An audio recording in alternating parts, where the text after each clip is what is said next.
എല്ലാവർക്കും നമസ്കാരം. കുറേ കാലത്തിന് ശേഷം ഒരു ലോങ് വീഡിയോ ആയി വന്നതാണ്. വേനലിൽ നനച്ചും വർഷകാലത്ത് ചീഞ്ഞു പോകാതെയും സംരക്ഷിച്ചു പോന്ന ഒരു ചെറുനാരക തൈയാണ് ഇത്. 22 വർഷം കഴിഞ്ഞു ഇതിനൊരു പൂവും കായും വന്ന് കാണാൻ. വന്നപ്പോഴോ എല്ലാ കാലാവസ്ഥയിലും നന്നായി കായ്ക്കുകയും ചെയ്യുന്നുണ്ട്.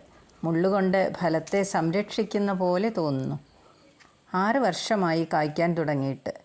ഇത് വെച്ച് പലതരം അച്ചാർ ഉണ്ടാക്കാം. ഞാനിന്ന് പെട്ടെന്നൊരു അച്ചാർ ഉണ്ടാക്കാം. കഴുകി തുടച്ച് വെച്ച ചെറുനാരങ്ങ കീറി എരിഞ്ഞ് വയ്ക്കുക. 4-6 കീറുകളായി അരിയാം. വെള്ളമയമില്ലാത്ത ഒരു പാത്രത്തിലേക്ക് ആവശ്യത്തിന് ഉപ്പിട്ട് തിളപ്പിച്ച ഇളം ചൂടുവെള്ളം ഒഴിക്കുക. പാത്രത്തിൽ ഒട്ടും വെള്ളമയം ഉണ്ടാവരുത്.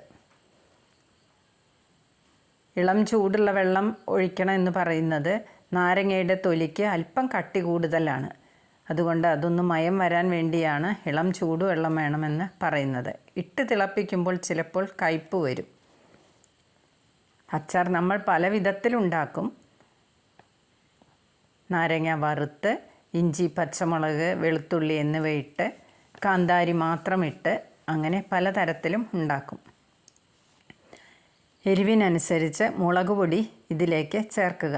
കളർ കൂടുതൽ വേണമെങ്കിൽ കാശ്മീരി മുളക് പൊടി ചേർക്കാം. ഇതിലേക്ക് വറുത്ത് പൊടിച്ചു വെച്ച ഉലുവപ്പൊടി പാകത്തിന് ചേർക്കാം. ഉലുവ വറുത്ത് പൊടിക്കണം. ഉലുവപ്പൊടി മണത്തിനും സ്വാദിനും മാത്രമല്ല, കൊഴുപ്പും കൂട്ടും. ഇത് നന്നായി ഇളക്കി യോജിപ്പിക്കുക.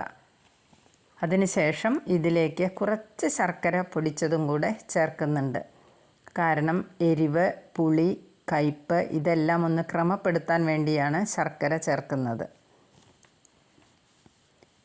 ശർക്കര കൂടി ചേർത്ത് നന്നായി ഒന്നുകൂടി ഇളക്കുക.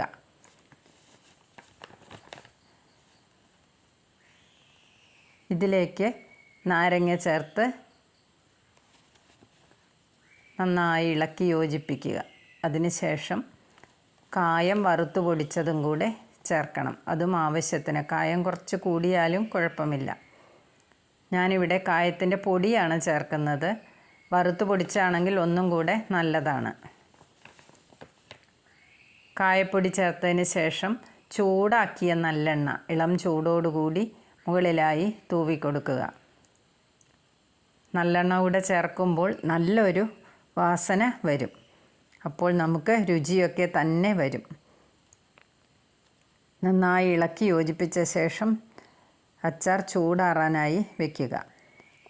വലിപ്പം കുറവാണെങ്കിലും ചെറുനാരങ്ങ ഗുണത്തിൽ വമ്പനാണ്. ആരോഗ്യ സംരക്ഷണത്തിനും ചർമ്മ സംരക്ഷണത്തിനും വേണ്ടതെല്ലാം ഇതിലുണ്ട്. കൂടുതലായാൽ ചില ദോഷങ്ങളും ഉണ്ടെന്ന് പറയുന്നു. ചൂടാറിയ അച്ചാർ വെള്ളമയമില്ലാത്ത ഭരണികളിൽ സൂക്ഷിക്കാം. ഊണിനും പലഹാരത്തിനും ഒക്കെ ഇത് നല്ലതാണ്. ടിഫിൻ ബോക്സുകളിൽ ഇതിൻ്റെ സ്ഥാനം വലുതാണ്. കടുകിടാത്തത് കൂടുതൽ ദിവസം സൂക്ഷിക്കുന്നതിന് വേണ്ടിയാണ്. നല്ലെണ്ണയും ഉപയോഗിക്കുന്നത് അതുകൊണ്ടാണ്. പൂപ്പൽ വരാതിരിക്കാൻ ചിലർ വെളിച്ചെണ്ണയും ഉപയോഗിക്കും.